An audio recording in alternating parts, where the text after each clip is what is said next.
All right. Sorry for the mic all up in the camera. I actually got to keep it a little bit closer to my face, so I'm gonna be holding it through the episode. Hopefully, y'all can hear me pretty clearly. Um, it's June. Let's check this real quick. It's June 8th, 2023. We have UFC 289 right around the corner. Literally, what's today? Thursday, Saturday. 2 days. We have 2 days until the event happens. UFC 289, Vancouver. I believe it's Rogers Arena. Yeah. UFC is coming back to Canada. You already know. But my name is Dolo Ren. Welcome to the MMA show, and welcome to Productive Conversations podcast. This show will be hosted by me, Dolo Ren, associate producer of the podcast.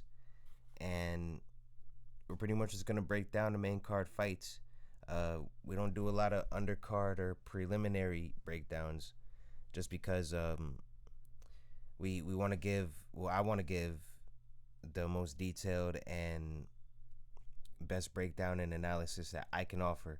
And the one way that I can do that is by keeping it simple, condensing it to just, the main bouts and maybe an undercard or preliminary fight every now and then if it's important. UFC 291 is going to be crazy, so we're probably going to be doing a lot of that, covering a lot more fights for certain events. But for UFC 289, we're just going to be covering the main card fights. And first off, it's cool that UFC is coming back to Canada. Everybody knows GSP, GSP, one of the GOATs of the sport, arguably the GOAT. If you take into consideration that John Jones is on PEDs, and you take into consideration that Khabib only really defended his belt maybe twice and didn't really fight all the best opponents that he could have. But that's neither here nor there. We're back in Canada, and well, I am stationed in the East Coast just like Matt is, so we're covering it from the States. But it would be cool to show up live one day. But our goal today is to just break down the main card fights, give y'all the best predictions, and see if we can get y'all to win some money and get you guys to understand the sport a little bit more. And hopefully this helps. So I guess we can just start off by starting from the bottom up. I feel like we should start with covering the Mike Malott and Adam Fugitt fight. We should start there. And by the way, this was actually recorded the day before, so this is just a re-recording. It was some technical difficulties that happened. So, and plus I realized that my mic has to kind of be in my hand, so I got the thing. I'm gonna work on this, but for now we gonna work with what we got. Whoa, see, look, mic almost flew out my hand. All right, so let's get it started, man. Let me actually fix this. All right, boom. All right, let's get this started, y'all. So what we're gonna do for the show, and now that I'm on camera, this isn't an audio exclusive episode like the last one. Since I got y'all here with me, what we're gonna do is switch from my face to the desktop view, so I could show you guys a breakdown of the records and breakdown of the accolades and where they stand in the UFC. So we should get it started there. And mind you, UFC 288, we had all the predictions right. All three predictions we made on the main card were correct. So we're going to try to keep that streak going. We're 3 for 3 right now. Trying to be 6 for 6.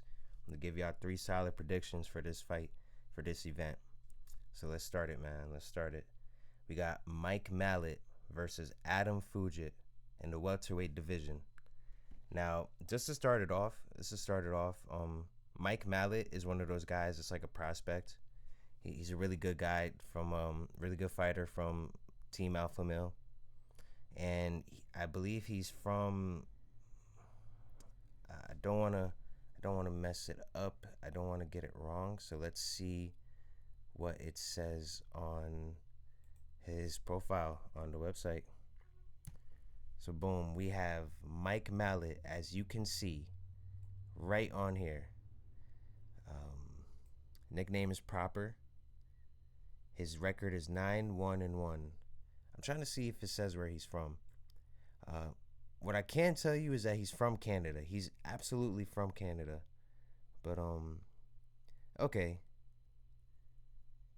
His birthplace was in Cleveland, but he will be representing Canada. As you can see in these thumbnails right here, he has a Canadian flag behind him. So from what I understand, he will be representing Canada. And yeah, we're gonna go from there. He does train with alpha male, so he is in the States a lot. But as you can see from here, we have 4 wins by knockout, 5 wins by submission, 9 first round finishes, and he has about 9 wins. So you can see right there that this guy is pretty solid, very solid. We have a little bit more of a breakdown here. His striking accuracy is 42%, which isn't bad at all. Takedown accuracy 43. That's not bad at all. And he's landing a good amount of his strikes, and not absorbing less than he's landing. But the main thing to see here is that this man is a head hunter. If you can see, about 75% of his strikes go to the head. And he is known to throw some kicks to the body too at 19%, and very few leg kicks. He's not a big leg kick guy, but the guy uses a lot of karate kind of kicks and stuff. And so far in the UFC, let's see his records. So far in the UFC, he's only had about 2 fights. I thought it was 3, but right here it's showing 2. This might be the 3rd one actually. So he has a good win over Mickey Gall, who was another prospect that he was able to beat. And just so people know who Mickey Gall is, for the casual that's joining, and there's nothing wrong with being a casual, it's fine. We know Mickey Gall from beating CM Punk. Now everybody knows CM. Well, I don't know if everyone knows, but CM Punk was a wrestler that was given a contract with the UFC to take a shot at, at trying to start a UFC career, I guess. I don't know, an MMA career. It didn't pan out well for him. I believe his first fight was with Mickey Gall, and it just wasn't too successful. He probably got a takedown or something, but Mickey Gall really put it on him. So, yeah, Mickey Gall was supposed to be like a prospect from that point on, and he was a very good wrestler, tall guy, lean guy. But our man Mike Malott was able to take him all the way to decision. So pretty cool right there. It's pretty cool right there. Very, very notable win. Probably the most notable win he has on his record. Now, to look at my notes and to share with y'all what I believe will happen and what this man is about, let's break it down. As you guys can see, let me switch it back real quick just so you guys can see. Boom. As you can see, he has 5 wins by submission, 4 wins by knockout, 9 first round finishes. So with that said, he is someone that's going to be looking for submissions, and someone that could put you out as well very quickly. We haven't seen him go into championship rounds or anything really past 3 rounds, so we don't know how his gas tank really is, but it really shouldn't be too much of an issue. Well, in this fight, at least. In the future, it's something that he's gonna have to train and be prepared for, because with a lot of that muscle mass, comes a lot of a necessity for oxygen. So we don't know. We see that Mike Malott is a solid guy, big, strong kind of guy. Uh, this is a guy that holds mitts for Cody Garbrandt and doesn't even move an inch. Like this is someone that's very solid on his feet. But he's gonna be a guy that's gonna go for submissions mostly. And out of the 5 submission wins that he has, I believe four of them are different kinds of submissions. I believe one was a triangle choke, one was a guillotine. I believe he's pulled off 2 arm bars. He's used 4 different submissions in his 5 submission wins. So this is a guy that really knows his jiu-jitsu. And I'll be honest with you, this is a really kind of well-rounded fighter. He's 6'1", he's orthodox. Like I said, mostly a head hunter. He's throwing that left hook and that cross combination a lot. And it seems like he throws some uppercuts in there. Like he has a decent variety of punches when it comes to the stand-up. But to be honest, he's the type of guy that he'll throw a right and then keep the left low. So in the future, that might be a problem for him. He might run into some issues dealing with that in the future. But at this point of his career, he's been very successful with just having the basic fundamentals down and striking. He's able to throw some karate kicks in there. Like, he's able to get his leg up there to hit you in the head. He does a lot of mid body kicks too. And like I said, they're kind of karate style. So he's not going for a lot of leg kicks, that is. So in the future, he could face an elite striker that could kind of pick him apart. And Adam Fugitt is a pretty damn good striker himself, but I wouldn't call him elite yet. He hasn't really proven that yet, but he's a good striker. He's fighting a good striker, so we'll see how that goes on that end. But we know that Mike Malott has the power. We know that he has the well-roundedness. He has the all first-round finishes. So this guy's been doing his thing for a little while, and we also got to take into effect that the people he trains with. It's the people he trains with in Alpha Male. He's in a good camp with some really good people. So you got to take that into consideration when covering this fight. There's a lot of things that he can learn. There's a lot of things that he can be prepared for, and there's a lot of things that they're drilling nonstop over there. And the dedication that they have at that camp is something else. It's a dedication that got Xiaonan Yan her victory. They did a lot for Yan, so I believe Mike Malott is in good company over there. And another fun fact about him is that he recently compared MMA to doing heroin, and he said that skydiving is how do you say it? Is less exciting than doing MMA. So this is a man that would rather that for him it's easier to jump out of an airplane, out of a helicopter, than for him to fight. Like, there's less nerves involved, and that says a lot. That there's less nerves involved with him jumping out of a plane rather than jumping in a cage. That's crazy. That man is crazy. So he's got an insane mindset. He clearly loves fighting. So this is a guy that could really have a bright future, especially if he wins in Canada. So now we'll cover Adam Fugitt. Now let's go to Adam Fugitt's page real quick, just to give you insight on him, a little bit more insight.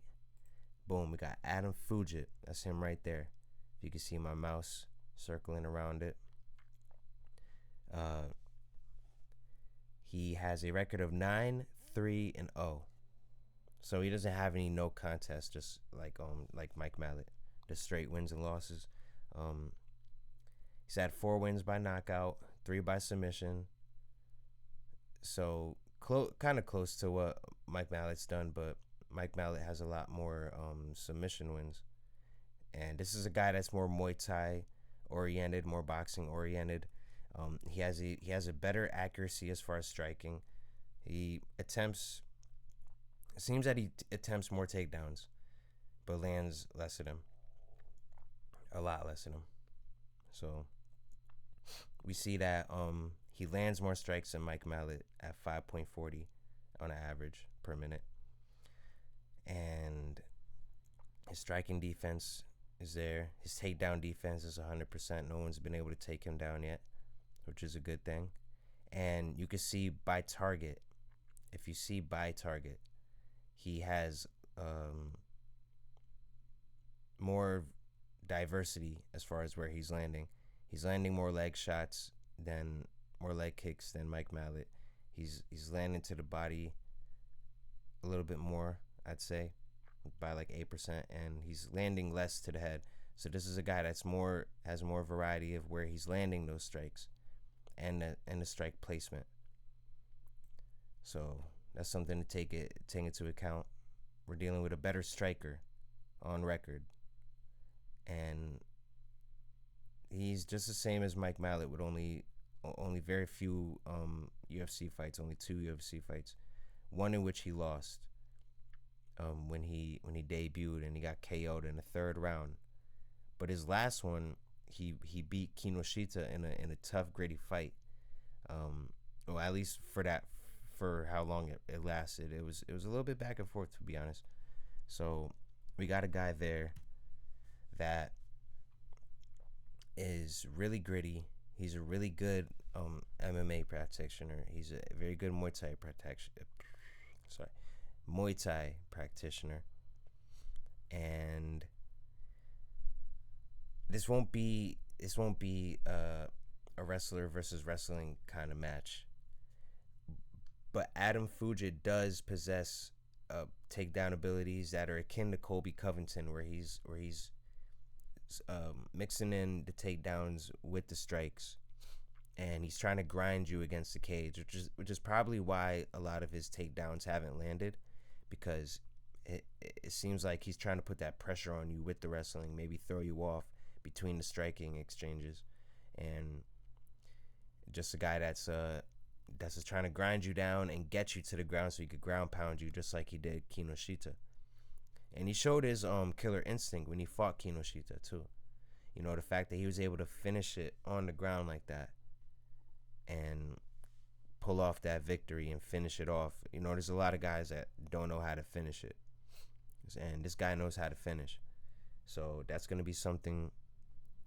It's going to be something that's going to work in his favor. If it goes to the ground, Adam Fugitt might have that advantage, but Mike Malott is somebody that's ready to take it to the ground as well. And if it goes to the ground, I believe Mike Malott ultimately has the advantage there because of his jiu-jitsu and because of his submission prowess. Now, with Adam Fugitt, he like when he's standing up and his stance, he's keeping his head out. He's sticking his head out a lot, and it could really hurt him, you know, fighting a guy like Mike Malott that throws in those uppercuts, that hook, you know, the weapons that he usually uses when he's throwing punches. And it could be something that could turn out bad for Adam Fugitt. You know, this is a guy that's very confident in striking, clearly, and he's throwing a lot of feints. He's throwing a lot of feints to the low legs, to the body. He's feinting knees, you know, and this is a guy that's comfortable where he's at. But you know, having that chin stuck out and not, you know, tucked in how it probably should be, it's gonna cause some problems for him. And I feel like Mike Malott can exploit that weakness in his defense, can exploit that hole in his armor. It's gonna be tough. It's gonna be a good fight. It might be the best fight of the main card, to be honest, because we'll get into the other fights soon. But we also have a longer reach advantage for Adam Fugitt a striker that would with a 4-inch longer reach advantage, 77 versus 73. It's going to be a tough night for Mike Malott, but I believe Mike Malott ultimately pulls off the victory. I don't think he'll get a first round knockout. I mean, if he does, that would be pretty great, but could be a first round submission. I don't know if he's going to keep the first round streak going, but I believe he will keep the finish streak going. He will keep the winning streak going, and I believe it'll end up somewhere on the ground with Mike Mallett's knowledge in jiu-jitsu. I believe it's gonna pay dividends for him, and then I believe that's how it ends. I believe it ends in a submission, but we'll see how it goes. It's gonna be a good fight. I believe Mike Malott has this one. I just think he's more well-rounded, and I think he's a little bit stronger, and he's in a better camp, and he's had a better time in MMA so far. So I'm a pick Mike Malott for this one. Go for the money lines. When you're talking to me, if you're asking me, it's better off to just go for the money lines, because anything could really happen in a fight. But sometimes you get a good idea of who you think is gonna win, but you might not know exactly how. So I'm gonna say go for the money line, Mike Malott for UFC 289 against Adam Fugitt. Now let's go on to the next one. We are covering Charles Oliveira, ranked number 1 at lightweight, versus Beneil Dariush, ranked number 4 at lightweight. Now these are two guys that are really good at jiu-jitsu. Very good jiu-jitsu guys right off the top. Just got to let you know. We're dealing with a guy in Dariush where, if we see right here, if I could quickly show you right here, Beneil Dariush, number 4 lightweight division. He's 22-4-1, 8-fight win streak at the moment. That's the one thing you guys got to look at right here. He's on an 8-fight win streak. This is a guy that knows how to win. He's been winning a lot lately. He doesn't win a lot by knockout. He's not a knockout artist, and he's maybe not the best striker, but he has more wins by submission than by knockout, which would tell us that he is going to be a problem.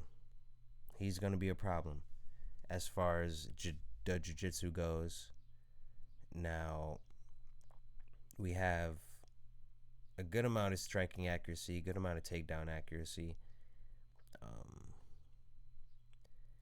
And the he's another guy that's, a little bit more diverse in where he lands. This is a guy that will stand up with you. He had a good win against Gamrot. He beat Tony Ferguson in the fight before that, and that's kind of, Tony Ferguson's been kind of on like a down spiral anyway.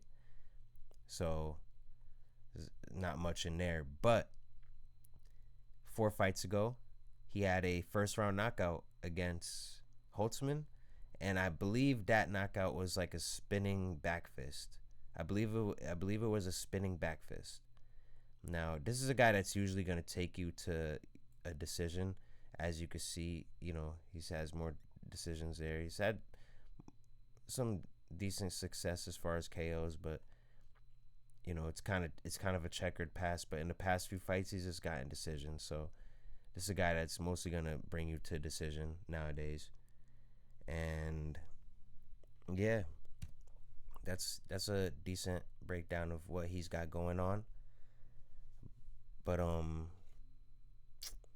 like I said before, he's a good jiu-jitsu guy. He's a very good jiu-jitsu guy. And to be honest, like when it comes to his striking, he's a guy that's like, I call it caveman striking. It's a little bit, it's similar to Bilal Muhammad, which was something we talked about in the last episode, how they replaced Bilal with Beneil, and then they replaced what's his name, Gilbert with Charles. Ironic kind of coincidences with Charles being from Brazil and Gilbert being from Brazil, And with Bilal and Beneil having similar styles, we got that kind of thing going again. But obviously, definitely different aspects to this fight that's gonna make it different. But Dariush, man, he's not the greatest at striking, but he's gonna come and throw a barrage of punches, and he's gonna pick good timing to throw it, and it's almost like he uses his striking to just ultimately get a submission. So it's gonna be interesting to see how it meshes up with Charles Oliveira, but Dariush, he's good at taking punches as well. When he fought Drakkar Klose, a guy he fought recently, maybe not too recently, but recently enough, he was actually dropped by a right hand, and we don't see him get dropped too much, but it's something to note for this fight that he was dropped by a right hand. It's something that he's susceptible to, and Oliveira those very good right hands. Now we might have to check real quick to see. Boom. Let's see what his. They mostly have him as like a. I believe on paper he's mostly like a southpaw. I could be wrong, but either way, forget that. We got a guy in Dariush that's gonna bring the fight. He's gonna bring the fight, and it's gonna be a good one. And we'll see how it goes, but we know that there are shots that Dariush can really tank. Like I said, he doesn't get dropped a lot, but Oliveira does get dropped a lot. So that's kind of a funny thing right there. Funny how that goes. But I think it's gonna be. I think he's gonna do better than people think. Yeah, I think people are sleeping on him because maybe he's not the most exciting fighter, but he's very good in his own right, and he's been waiting for this time. So this is a motivated Bernard Dariush. But Oliveira, man, Charles Oliveira, Do Bronx, man, everybody knows. If you're a UFC fan, I don't understand how you're not a fan of Charles Oliveira. It almost doesn't make sense. You look at his record. He's been here for a long time. He's 33-9. 33-9. That's a lot of losses, but that's a hell of a lot of wins. This guy is already a vet. When you look at it that way, he's number 1 in the lightweight division right now. Number 8 pound for pound, and 21 wins by submission. That is monster compared to what we see here with Dariush, 8 wins by submission. Right here we got 21 wins by submission, which is crazy. So, his last win, well, I guess his last fight you can say was a loss to Makhachev. He lost by submission. But the other 2 guys he fought before that are going to be headlining 291, Dustin Poirier and Justin Gaethje. They're going to be fighting for a second time UFC 291, and Gaethje and Oliveira has submission wins over both of them. Gaethje he put out very quickly. He almost knocked him out, to be honest. But with Poirier went to a 3rd round submission, and with Michael Chandler, he just straight up knocked him out. He caught Tony Ferguson on his way down too, so that's something to note. I believe him and Dariush are part of like that. Part of the reason Ferguson might not be coming back. Who knows? But yeah, man, we got a tough guy here. We got a very tough guy, and a guy that is really gonna be there to fight. He's always there to fight. It's the reason that a lot of people love Charles Oliveira. And this is a guy that is on his comeback. Before the Makhachev fight, he actually was on a win streak himself. I believe it was an 11-fight win streak that he was on before he lost to Makhachev. So even though Bernard Dariush is on his win streak right now, Charles Oliveira had a much longer one and against much tougher opponents. Not to take nothing away from Bernard Dariush, but Charles Oliveira just had a better, he has a better resume. He has a better resume. I believe he's a more technical striker. He's a little bit more precise and more calculated when it comes to the striking. Whereas Bernard Dariush is trying to throw these barrage of punches to just kind of get you to the ground, sort of, And Oliveira is just a lot more exciting. They're both pretty cool. Dariush is a pretty exciting fighter in his own right, but we're talking about Charles Oliveira. Now, come on now, you know how that goes. But it's I just think this is one for Oliveira, to be honest. I think Oliveira will be able to win this fight. And to be honest, I'll go even deeper. Since Dariush has, in his recent few outings, has been able to take it long distance, I believe this fight will go long distance as well. I believe Bernard Dariush is ready for this moment, and I believe he's inspired and motivated to beat Charles Oliveira, because that would be an amazing win on his resume. And if Charles Oliveira comes back and he really wants, that title like he says, because, just the other day he had a quote saying that he wakes up early and goes to sleep late because all he can think about is reclaiming the belt from Makhachev, the number one champion at lightweight right now. So if we're to believe what he's saying, then we're going to see a very motivated Charles Oliveira as well. We're going to see a motivated Charles Oliveira as well. So these are going to be two guys that want to win. Two guys that want to win. And this might be the second best fight on the main card. And I believe Mike Malott and Adam Fugitt will probably have the best fight because of how their styles mesh up. But for Oliveira and Dariush, this could be a good fight too, man. It could be a good fight. But I believe that ultimately Oliveira will use his jiu-jitsu prowess and he will be able to get a submission in the fourth round. And I think Charles Oliveira's power and precision will affect Bernard Dariush in a negative way. I don't think he's going to be ready for that kind of level of competition. Whereas Oliveira's fought killers and beaten and taken out killers. So I believe his resume is going to match up way better. And I just ultimately think Oliveira wins this fight. Now, with the Mike Malott and Adam Fugitt fight, I really didn't go into what's next for them, depending on who wins, because they're still on their come up in the game. Who knows what's next for them? It really depends on how they perform in this event. So, with that said, I believe that if Oliveira wins, he should fight the winner of Gaethje and Poirier, so one of those guys could get that rematch in.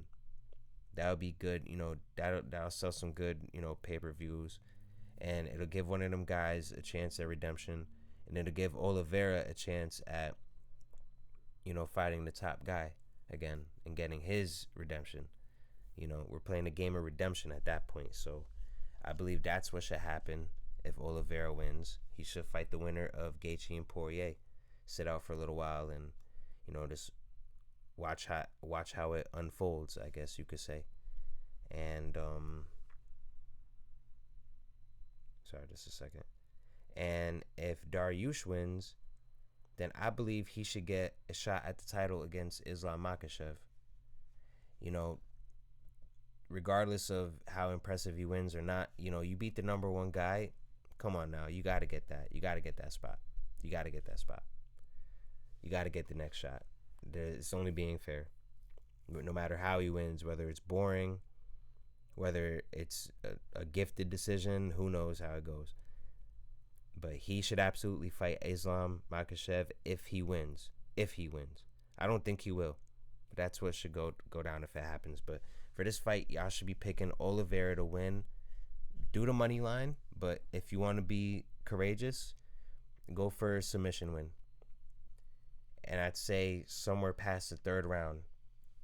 I'd say the fourth round, to be honest. But you want to play it safe. You want to, get that parlay right.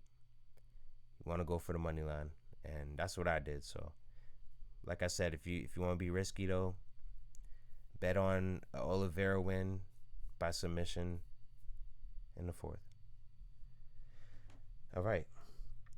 Now that we kind of gone up the ladder with this, we should be covering Amanda Nunes versus Irene Aldana. Now, just to set this off, this is the headlining card. A lot of people don't really like this card, to be honest. They don't really like this event. They feel like it's kind of a weaker event, but I kind of disagree. Amanda Nunes is a pound-for-pound champ, someone that's proven in the game, very proven. You know, we could go and see her accolades right here. We can look at Amanda Nunes, boom, 22-5, 13 wins by knockout, 14 first-round finishes, 4 wins by submission. Number 1 pound-for-pound women's fighter in the world, at least in the UFC. And her last win was a redemption win from beating from losing to Juliana Pena in 2021. And Nunes is able to come back and get a win over Pena in the rematch. So it says a lot right there, what she's able to do. And, you know, coming back from adversity. This was supposed to actually be a trilogy fight. Now, this was supposed to be a trilogy fight, but unfortunately, it didn't go down like that because Juliana Pena actually pulled out from a broken rib, from, I believe, a fractured rib or something. So we were supposed to get a trilogy fight for this headlining fight. Didn't happen that way. But we got a pretty good stand-in from Irene Aldana, you know. Now, if we check out Irene Aldana, let me get this right for y'all. Boom. We got Irene Aldana right here. Number 5 in the women's bantamweight division. So she's ranked. She's up there in the rankings. She's 14-6. And she's had 9 first-round finishes. 8 wins by knockout. 3 wins by submission. So this is more... this is someone that's really on the come up. I can't even say she's more of a striker because Amanda Nunes is an elite striker in the UFC. So I can't really say that she's more of a striker, but she's a very good striker. And as you can see, she her last 2 fights were wins by knockout. And the last fight was it was a knockout in the third round. She's able to go 5 rounds with Holly Holm in the past. She lost that fight, but just the fact that she's able to go 5 rounds with a legend like Holly Holm says a lot as well. So this is someone that's gonna come. She's game. She's from Guadalajara, Mexico. She's a beast. She could really fight. Now, to go more into Irene Aldana, she's still, you know, she's been around the game. She's, you know, ranked number 5. This is someone that does get hit a lot, to be honest, but she's a very tough fighter. She's someone that's coming willing to fight and willing to put it on the line. You know, she's really got that Mexican warrior spirit that in the boxing world we all love and appreciate. So this is someone that's really going to come ready to fight. It's not a big thing for her. Submissions aren't really a big thing for her, but it should be noted that she did beat Bethe Correa by submission. You know, another Brazilian that comes forward and fights with pressure like Amanda Nunes. Now, they shouldn't really be compared because Amanda Nunes was such a better fighter than Bethe Correa, but it's still something to take into account. You know, it's very possible that she could kind of take the pressure of a fighter and flip it in her own favor. So she's been proven to do that before. But I'm just going to be honest, man. Like, this isn't the fight we wanted. This isn't the fight that fans wanted. Irene Aldana is just kind of this a replacement for what we should have got in the trilogy fight. But this should be, as far as your parlay goes, you should just bet Amanda. I don't really know. I mean, it's more likely she'll win by knockout. But this will be a good fight. This will be a decent fight. It's just not what we wanted as fans. So, take that how you will. But, there's almost not really much to talk about. We're talking about the pound for pound number one champion in Amanda Nunes, who just recently lost, but was able to avenge that loss. So when you take that into account, she's pretty much beaten like 11 or 12 fighters straight. She doesn't have that win streak, like maybe a Dariush would, but or like Charles Oliveira did before. But she's actually, if you consider it a rematch, if you consider someone avenging their loss in a rematch as continuing that win streak sort of, then yeah, she's on like a 12 fight win streak. She avenged that loss, and she's beaten 12 fighters. The last 12 fighters she's fought, she's beaten. Let's just be honest, So Amanda Nunes, man, that's a GOAT. That's the GOAT right there. That's the GOAT. No, it's not. But like, it just should be an easy pick. You should just go ahead and pick Amanda on this one. Irene Aldana could come out and really surprise. And we know that she got that Mexican warrior spirit, that Aztecian blood. It's going to go far, it's going to take her far in her career, as it has already. But we're talking about, we're talking about the queen. She's coming for the queen right now, and it's not gonna end up well for her. That's just my plain, straight up opinion. As far as after this fight, honestly, Irene Aldana, if she wins, then that'll be pretty crazy. I wouldn't even know what to predict after that. That would just shake up the scene if Irene won, to be honest.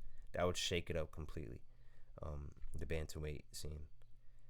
And I don't know if I mentioned that before. They're fighting bantamweight. Amanda Nunes is a bantamweight queen. So it'll shake up the division if Amanda loses to this woman. But it's probably not going to happen. What we should look forward to after Amanda Nunes wins is the trilogy fight with Juliana Pena. That's the only real thing to really look forward to as far as this division. There's other good fighters for sure, but Amanda's queen. She's a queen right now. Number one pound for pound women's fighter. That's all you got to say. So I'm picking Amanda Nunes on this fight as well, as all of you should. There's not much more to say about that fight right there. And like I said, this is a card. UFC 289 is not really an event that everyone was super hyped for, but it's an event that's gonna be pretty good. And I think we got some solid wins here. Pretty much. I believe all of them are underdogs. Let me check my FanDuel Sportsbook real quick. Let me pause this real quick for y'all. Oh, okay. All right, so that whole time I was talking for a little while, but it was paused. So now that it's not paused, let me show y'all my FanDuel again. Hold on. All right, boom. So we got all right, so this is my FanDuel right here. This is my parlay, just to show y'all I'm not playing. Every pick I gave y'all is what we gonna get. Is what I put my money on. Every pick I gave y'all. So I put in $10 to win 40 right now. The only one that's like an underdog is Charles Oliveira, which I'm not sure why Charles Oliveira would be an underdog right now. I'm really not sure why that's the case. Beneil Dariush is on that win streak, but we're talking about Charles Oliveira. How many times does he have to prove it? How many times does this man have to get dropped to get back up? I'm not buying it. As you can see, my parlay's set in, and my picks are set in. So, yeah, that's what we should go for. Those 3 picks is what y'all should go for if y'all want to win, and that's my honest opinion.